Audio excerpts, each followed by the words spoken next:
1993 Ford Mustang Cobra.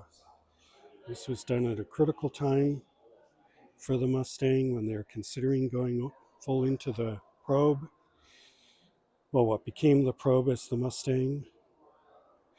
This car really put Mustang back. And with the Cobra, this one has the free-flowing cylinder heads, intake manifold, bigger brakes, different front fascia, and then on the rear. This one was pulled off the assembly line by Jack Roush, and it's here at the Roush Automotive Collection, and it's 0 miles.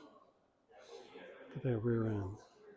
So very significant Mustang that really was part of keeping Mustang alive so that we can enjoy them today.